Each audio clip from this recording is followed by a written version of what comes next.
नमस्कार, आप देख रहे हैं साधना प्लस और मैं हूं आपके साथ पूजा अग्रवाल। बुलेटिन की शुरुआत करेंगे, लेकिन इससे पहले नजर इस वक्त के हेडलाइंस पर।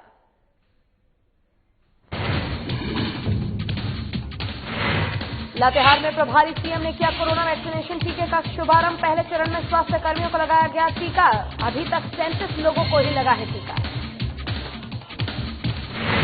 बोकारो के ग्रामीण इलाकों में कोरोना योद्धाओं को किया गया सम्मानित। समाज सेवी बैकुंठ महतो ने किया सम्मानित। शिव मंदिर परिसर में किया गया कार्यक्रम का आयोजन। कुरियर व्यवसाय की बरामदगी की मांग को लेकर समस्तीपुर में धरना। परिजनों ने दी दोषियों की गिरफ्तारी की मांग। पुलिस ने एक नामजद आरोपी को किया गिरफ्तार।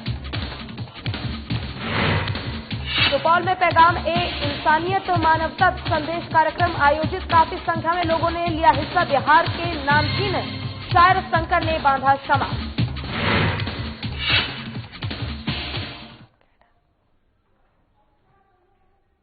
चलिए अब आपको सीधे लिए चलते हैं दिल्ली स्थित कैडर मैदान में, जहां पर देश के प्रधानमंत्री नरेंद्र मोदी राष्ट्रीय कैडर रैली में शामिल होने जा रहे हैं।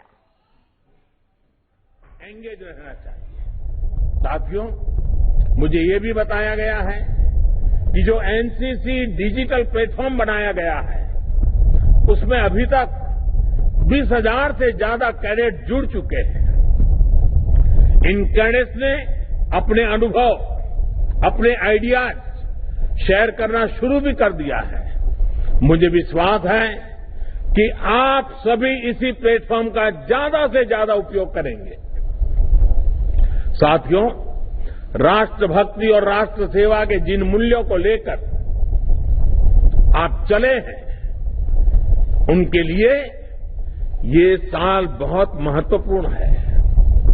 इस वर्ष भारत अपनी आजादी के 75 वर्ष में प्रवेश करने वाला है।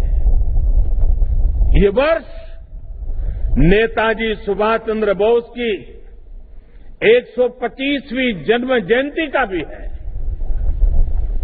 जीवन में प्रेरणा के इतने बड़े अवसर एक साथ आए, ऐसा कम ही होता है। नेताजी सुभाष, जिन्होंने अपने पराक्रम से दुनिया की सबसे मजबूत सत्ता को हिलाकर रख दिया था। आप नेताजी के बारे में जितना पढ़ेंगे, उतना ही आपको लगेगा कि कोई भी चुनौती इतनी बड़ी नहीं होती कि आपके हौसले को डिगा सके। देश की आजादी के लिए अपना सब कुछ न्यौछावर कर देने वाले ऐसे अनेक वीर आपको अपने सपनों का भारत बनाते हुए देखना चाहते हैं। और आपके जीवन के अगले 25-26 साल बहुत महत्वपूर्ण है। ये 25-26 साल भारत के लिए भी उतने ही अहम है। वर्ष 2047 में जब देश अपनी स्वतंत्रता के 100 वर्ष पूरे करेगा, तब आपके आज के प्रयास भारत की इस यात्रा को मजबूती देंगे। यानी ये वर्ष एक कैडेट के रूप में और नागरिक के रूप में भी नए संकल्प लेने का वर्ष है। देश के लिए संकल्प लेने का वर्ष है। देश के लिए नए सपने लेकर के चल पड़ने का वर्ष है। बीते साल बड़े बड़े संकटों का जिस सामूहिक शक्ति से एक राष्ट्र, एक मन से हमने सामना किया, उसी भावना को हमें और सशक्त करना है। हमें देश की अर्थव्यवस्था पर इस महामारी के जो दुष्प्रभाव पड़े हैं, उसको भी पूरी तरह नेस्त नाबूद करना है। और आत्मनिर्भर भारत के संकल्प को भी हमें पूरा करके दिखाना है। साथियों, बीते साल भारत ने दिखाया है कि वायरस हो या बॉर्डर की चुनौती, भारत अपनी रक्षा के लिए पूरी मजबूती से हर कदम उठाने में सक्षम है। वैक्सीन का सुरक्षा कवच हो या फिर भारत को चुनौती देने वालों के इरादों को आधुनिक मिसाइल से ध्वस्त करना, भारत हर मोर्चे पर समर्थ है। आज हम वैक्सीन के मामले में भी आत्मनिर्भर है और अपनी सेना के आधुनिकीकरण के लिए उतनी ही तेजी के से प्रयास कर रहे हैं। भारत की सभी सेनाएं सर्वश्रेष्ठ हो, इसके लिए हर कदम उठाए जा रहे हैं। आज भारत के पास दुनिया की बेहतरीन वॉर मशीन्स है। आपने आज मीडिया में भी देखा होगा, कल ही भारत में फ्रांस से 3 और रफाल फाइटर प्लेन आए हैं। भारत के इन फाइटर प्लेन से मिड एयर ही रिफ्यूलिंग हुई है और ये रिफ्यूलिंग भारत के मित्र यूनाइटेड अरब अमीरात ने की है और इसमें ग्रीस और सऊदी अरब ने सहयोग किया है। ये भारत के खाड़ी देशों के साथ मजबूत होते संबंधों की एक तस्वीर भी है। साथियों, अपनी सेनाओं की ज्यादातर जरूरतों को भारत में ही पूरा किया जा सके, इसके लिए भी सरकार द्वारा बड़े फैसले लिए गए हैं। 100 से ज्यादा सुरक्षा से जुड़े सामानों की विदेशों से खरीद को बंद कर उनको भारत में ही तैयार किया जा रहा है। अब भारत का अपना तेजस फाइटर, हमारा तेजस फाइटर प्लेन समुद्र से लेकर आसमान तक अपना तेज फैला रहा है। हाल में वायुसेना के लिए 80 से ज्यादा तेजस का ऑर्डर भी दिया गया है। इतना ही नहीं, आर्टिफिशियल इंटेलिजेंस आधारित वॉरफेयर में भी भारत किसी से पीछे ना रहे, इसके लिए हर जरूरी R&D पर फोकस किया जा रहा है। वो दिन दूर नहीं जब भारत डिफेंस इक्विपमेंट के बड़े मार्केट के बजाय एक बड़े प्रोड्यूसर के रूप में जाना जाएगा। साथियों, आत्मनिर्भरता के अनेक लक्ष्यों को आज आप साकार होते हुए देख रहे हैं। और आपने देखा कि आखिर कैसे देश के प्रधानमंत्री नरेंद्र मोदी करियप्पा मैदान से संबोधित कर रहे थे कैडर रैली को, और ऐसे में उन्होंने तमाम चीजें कही है। उन्होंने कहा है कि एनसीसी को और ज्यादा मजबूत किया जाएगा। कोरोना की वैक्सीन जो भारत लेकर आया है, लोगों से अपील की गई है कि उसका पूरा लाभ उठाए और अपना ख्याल रखें। और इसी के साथ अब फिलहाल वक्त हो चुका है एक बड़ी खबर का। आपको बता दें कि रांची से बड़ी खबर आ रही है, जहां सुप्रीम कोर्ट ने सरकार को नोटिस जारी किया है। सूचना आयोग में खाली पदों को भरने का यह पूरा मामला है। मामले में दायर जनहित याचिका पर सुप्रीम कोर्ट में सुनवाई हुई है। मई 2020 से खाली है आयोग के सभी पद। आयोग के मुख्य सूचना आयुक्त सहित सभी 9 पद खाली हैं। आयोग में सुनवाई के लिए लंबित हैं हजारों मामले। ये बड़ी खबर आपको बता रहे हैं, जहां सुप्रीम कोर्ट ने झारखंड सरकार को एक नोटिस जारी किया है, जिसमें सूचना आयोग में खाली पदों को जल्द से जल्द भरने का सरकार ने नोटिस दिया है। और इसी पर अधिक जानकारी के लिए हमारे संपादक दीपक ओझा जी हमारे साथ फोन लाइन पर जुड़ चुके हैं। दीपक जी, जिस प्रकार से मई 2020 से ही ये आयोग की सारी पदें जो है ये खाली पड़ी है, आखिर क्यों अभी तक इनको भरा नहीं गया और अब सुप्रीम कोर्ट का आदेश आया है, इसको लेकर पूरी जानकारी क्या है? पूजा, सुप्रीम कोर्ट में एक जनहित याचिका दायर की गई थी कि राज्य सूचना आयोग में कोई भी किसी भी पद पर कोई कार्यरत नहीं है।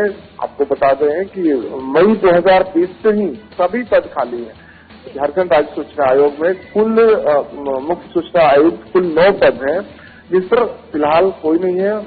एक सूचना आयुक्त हिमांशु शेखर चौधरी हुआ करते थे, उन्हें मुख्य सूचना आयुक्त का अतिरिक्त प्रभार देकर के कंटिन्यू किया गया था, जो कि 2020 में रिटायर हो चुके हैं। उसके बाद से सभी पद खाली हैं। तो राज्य सरकार की तरफ से विपक्ष लगातार मांग कर रहा था राज्य सरकार से कि आप सूचना आयुक्तों की बहाली करें लेकिन राज्य सरकार ने इस मामले पे कहा है पूजा कि मुख्यमंत्री ने भी कहा है, राज्यपाल को उन्होंने बताया है कि सूचना आयोग को बहाली करने के लिए नेता प्रतिपक्ष और मुख्यमंत्री का होना जरूरी है। तो जिसमें नेता प्रतिपक्ष अभी कोई नहीं है, उनको सदन में किसी को मान्यता नहीं दिया है। हालांकि बीजेपी लगातार मांग करते आ रही है कि बाबूलाल मरांडी को नेता प्रतिपक्ष का दर्जा दिया जाए, लेकिन कुछ कानूनी अड़चनों के कारण सदन उनको मान्यता नहीं दे पा रही है। तो ये पेच फंसा हुआ है सूचना आयुक्तों की नियुक्ति में। लेकिन जो जनहित बीजेपी याचिका सुप्रीम कोर्ट में दायर की गई थी, उस पर जस्टिस एस अब्दुल नजीर ने सुनवाई करते हुए कहा है कि चूंकि इससे कई तरह के कार्य बाधित होते हैं, आयोग सुनवाई के लिए हुआ है कि जिनका निपटारा सरकार से नहीं हो सकता है, वो मामले सुनवाई के लिए आयोग में जाते हैं और वो आयोग में पेंडिंग है और जिससे जनता को परेशानी हो रही है। तो राज्य सूचना आयोग में जो भी पद हैं उसको भरा जाए और भरने में क्या परेशानी हो रही है इससे सुप्रीम कोर्ट को अवगत कराया जाए। तो सरकार से उन्होंने जवाब तलब किया है। अब देखने वाली बात होगी कि सरकार अपना क्या पक्ष रखती है। और पूजा आपको हम बताना चाहेंगे अपने दर्शकों को कि राज्य सूचना आयोग में अब तक 7,669 मामले और 21 अपील और 71 नए मामले पेंडिंग है, जिस पर सुनवाई होनी है। तो निश्चित तौर पर आयोग होता है लोग। आपने बताया कि कई मामले अभी भी लंबित है और उनके निस्तारण के लिए जल्द ही इन पदों को भरने की बात कही गई है। आपका बहुत बहुत शुक्रिया तमाम जानकारी के लिए।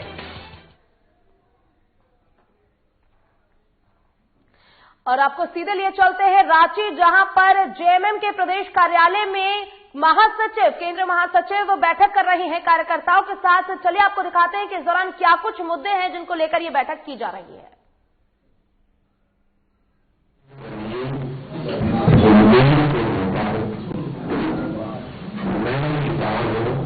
चैन से काम होता जैसे सेंट्रल गवर्नमेंट के द्वारा वर्तमान काला कानून जिसकी वजह से पूरे देश में किसानों के बीच में आक्रोश फैला है, जो कश्मीर में चल रही है उसका पूर्ण राज आगामी 31 तारीख को संविधान करने के गोड्डा कारगिल चौक से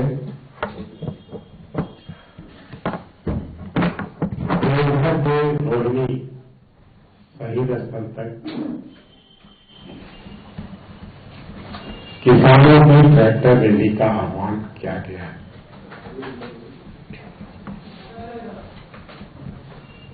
रैली के संयोजक हम सबके वरिष्ठ नेता, पूर्व मंत्री, वर्तमान पोड़ैयाहाट विधायक आदरणीय प्रदीप यादव जी हैं और सैकड़ों संगठनों के लोग डिफरेंट प्लेटफॉर्म से किसान की बातों को जिला प्रशासन, राज्य के सामने, देश के सामने रखते हैं। उन लोगों का भी आह्वान किया गया है कि आप इस फूल आगाज में साथ दें।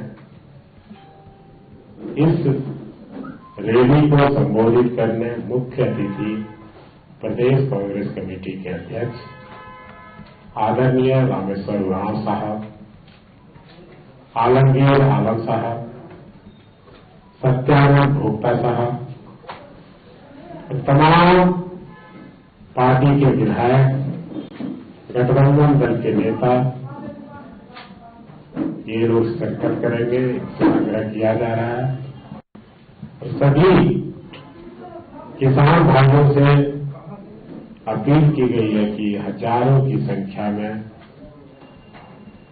ट्रैक्टर के साथ गोड्डा के करगिल चौक से रोहिणी शहीद स्थल की ओर कूच करें। वहां एक सभा होगी जिसमें हम सिद्धांत लोकतांत्रिक तरीके से गाइडलाइन का अनुसरण करते हुए केंद्र सरकार का ध्यान आकृष्ट कराना चाहेंगे कि वर्तमान कानून जो थोपा गया है, आप उस पर पुनः गौर करें, विचार करें और देश हित में, किसानों के हित में इसे वापस लें। ये पूरा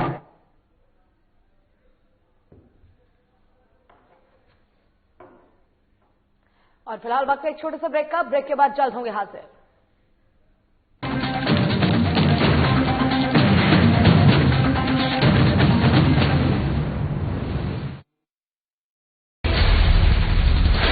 बिहार झारखंड के साथ देश दुनिया की हर बड़ी खबर देखिए फटाफट अंदाज में शाम 7:30 बजे। खबरें सुपरफास्ट सिर्फ साधना प्लस पर।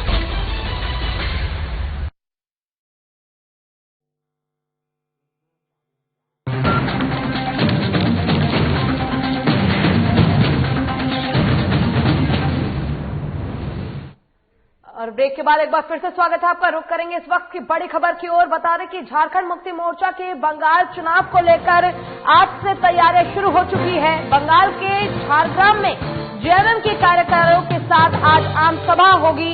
मुख्यमंत्री हेमंत सोरेन बंगाल इकाई के कार्यकर्ताओं को करेंगे संबोधित। चंपई सोरेन, रामदास सोरेन, समीर मंथी समेत हजारों नेता कार्यकर्ता रहेंगे मौजूद। बंगाल के चुनावी दंगल में 40 से 45 सीटों पर दाव आजमा सकती है जेएमएम। बड़ी खबर, झारखंड मुक्ति मोर्चा के मिशन बंगाल की शुरुआत आज से होगी। बंगाल के झारग्राम में जेएमएम के कार्यकर्ताओं के साथ आम सभा भी आज होनी है। मुख्यमंत्री हेमंत सोरेन बंगाल इकाई के कार्यकर्ताओं को आज संबोधित करेंगे।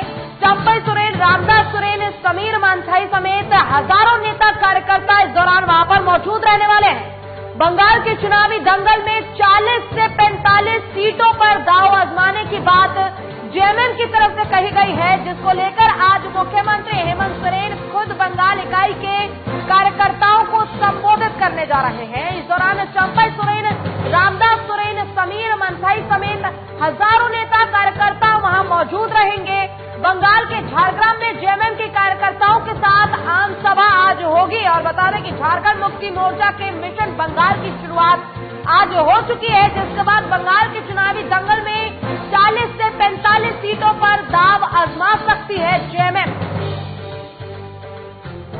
मुख्यमंत्री हेमंत सोरेन बंगाल इकाई के कार्यकर्ताओं को आज संबोधित करेंगे। और बंगाल चुनाव में जेएमएम पार्टी भी अपना दाव आजमा रही है। 40 से 45 सीटों पर दाव आजमाया जाएगा जेएमएम की तरफ से। आपको बता दें कि एक बार फिर से ये बंगाल चुनाव में अपना दाव जेएमएम पार्टी आजमा रही है। और इसी को लेकर मुख्यमंत्री हेमंत सोरेन बंगाल इकाई के कार्यकर्ताओं को संबोधित करेंगे। चंपई सोरेन, रामदास सोरेन, समीर मंथाई समेत हजारों नेता कार्यकर्ता उनके साथ वहां मौजूद रहेंगे।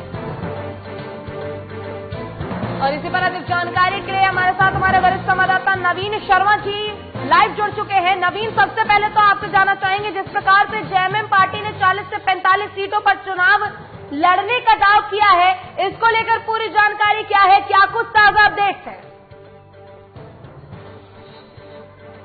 बिल्कुल पूजा, इस वक्त मैं झारग्राम में मौजूद हूँ। पश्चिम बंगाल का ये झारग्राम जिला है और इस वक्त मैं जहां पर खड़ा हूं यहीं पर जेएमएम की आम सभा जो है वो होनी है। देखिए तमाम तैयारियां जो हैं वो पूरी कर ली गई हैं। एक बार मैं कोशिश करूंगा आपको स्टेज की तस्वीर दिखाऊं।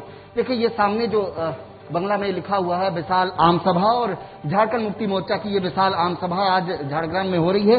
तमाम नेता कार्यकर्ता जो हैं वो अब धीरे धीरे जो हैं जुटने लगे हैं। मुख्यमंत्री हेमंत सोरेन लगभग 3 बजे के आसपास इस आम सभा को संबोधित करेंगे। संभवतः कयास लगाया जा रहा है कि पार्टी के जो सुप्रीमो हैं वो भी इस कार्यक्रम में मौजूद रह सकते हैं। हालांकि अभी स्पष्ट नहीं है कि वो कार्यक्रम में आ रहे हैं या नहीं आ रहे हैं, लेकिन तमाम जो कोल्हान क्षेत्र के जो तमाम जेएमएम के बड़े नेता हैं वो तमाम लोग इस कार्यक्रम में मौजूद रहेंगे। चाहे आप चंपई सोरेन की बात करें, आप तमाम जो कोल्हान के विधायक हैं, चाहे आप रामदास सोरेन की बात करें, समीर मंथी की बात करें, ये तमाम लोग इस कार्यक्रम में मौजूद रहेंगे। इसके अलावा जो केंद्रीय जो समिति के जो सदस्य हैं जेएमएम के, वो तमाम लोग मौजूद रहेंगे। बंगाल इकाई के तमाम कार्यकर्ता और आम लोग जो हैं इस कार्यक्रम में मौजूद रहेंगे। निश्चित तौर पर मुख्यमंत्री जो है आज इस आम सभा को संबोधित कर रहे हैं और बंगाल चुनाव के लिहाज से कह सकते हैं कि आज जेएमएम इस झारग्राम के इस सर्कस मैदान से कहीं न कहीं बंगाल में चुनावी आगाज करने जा रही है। जेएमएम का शंखनाद आज इसी मैदान से होना है। दरअसल बंगाल चुनाव इस बार कई मायनों में खास है और निश्चित तौर पर तमाम पार्टियों की नजर कहीं न कहीं बंगाल चुनाव पर है और यही कारण है कि बंगाल से सटे जो राज्य हैं उसमें झारखंड भी है और झारखंड की जो पार्टियां हैं, जो वहां की क्षेत्रीय पार्टियां हैं, वो बंगाल में इस बार अपना जो है कह सकते हैं कि वो लोग बंगाल चुनाव में भाग लेना चाहती है और इसी कारण से तमाम लोग जो है बंगाल चुनाव लड़ने की इच्छा जाहिर कर। इसके पहले आसू ने भी बंगाल चुनाव लड़ने की जो बात कही थी और उसने भी आगाज किया था, लेकिन निश्चित तौर पे आज जिस कार्यक्रम की शुरुआत होगी, जो शंखनाद होगा, चीजें स्पष्ट नहीं है, लेकिन इस आम सभा से एक चीजें बिल्कुल स्पष्ट हो जाएगी कि पार्टी की रणनीति क्या होगी, पार्टी किन मुद्दों को लेकर के चुनाव लड़ेगी। और मुख्यमंत्री बनने के बाद राज्य से बाहर किसी चुनाव को पहली बार जो है हेमंत सोरेन जो हैं वो संबोधित करेंगे, चुनाव में लड़ने के लिहाज से कार्यकर्ताओं को संबोधित करेंगे। इसके पहले 2 उपचुनाव जो है झारखंड में हुए थे जिसको उन्होंने संबोधित किया था तमाम लोगों को और उसके बाद कह सकते हैं कि पश्चिम बंगाल का जो ये चुनाव होने वाला है उसकी शुरुआत हो रही है और उसी को आज मुख्यमंत्री संबोधित कर रहे हैं। लगातार मैं दिखा रहा हूं ये तस्वीरें झारग्राम से, तैयारियां जो है लगभग जो है पूरी हो गई है। एक बार फिर से कोशिश करूंगा स्टेज की आपको तस्वीर दिखा दूं। 2 स्टेज बनाए गए हैं। सामने के स्टेज की बात करूं तो यहाँ पर मुख्यमंत्री हेमंत सोरेन जो है वो विराजमान होंगे। इसके अलावा पार्टी के जो तमाम केंद्रीय नेतृत्व के जो लोग हैं वो मौजूद रहेंगे। शिबू सोरेन मौजूद रह सकते हैं। इसके अलावा जो है मंत्री चंपा सोरेन जो है वो मौजूद रहेंगे और ठीक इसके बगल में जो है एक और स्टेज बनाया गया है, वहां पर बंगाल इकाई के जो तमाम नेता हैं, कार्यकर्ता हैं, जो बंगाल चुनाव का नेतृत्व करेंगे और बंगाल झारखंड मुक्ति मोर्चा का नेतृत्व बंगाल में जो लोग कर रहे हैं वो तमाम लोग उस स्टेज पर विराजमान होंगे। इसके अलावा जो है पीछे आम लोगों की बैठने की व्यवस्था की गई है। लेकिन एक बार निश्चित तौर पे पूजा मैं आपको बता दूं कि चूंकि कार्यक्रम की शुरुआत जो है 3 बजे होनी है और कार्यक्रम की जो रूपरेखा लगभग अंतिम पड़ाव में है, सारी चीजें जो है तैयारियां कर ली गई हैं। मुख्यमंत्री हेमंत सोरेन जो है 3 बजे के आसपास इस सर्कस मैदान में पहुंचेंगे और उसके बाद फिर कार्यक्रम की शुरुआत होगी। तमाम कार्यकर्ता और नेता जो हैं उन लोगों का धीरे धीरे जो है पहुंचना जो है शुरू हो गया है और सबसे बड़ी बात की सुरक्षा व्यवस्था की भी जो है चाक चौबंद जो है बहुत बंगाल पुलिस की तरफ से जो है अच्छे तरीके से की गई है। तमाम तरह की चीजें हैं।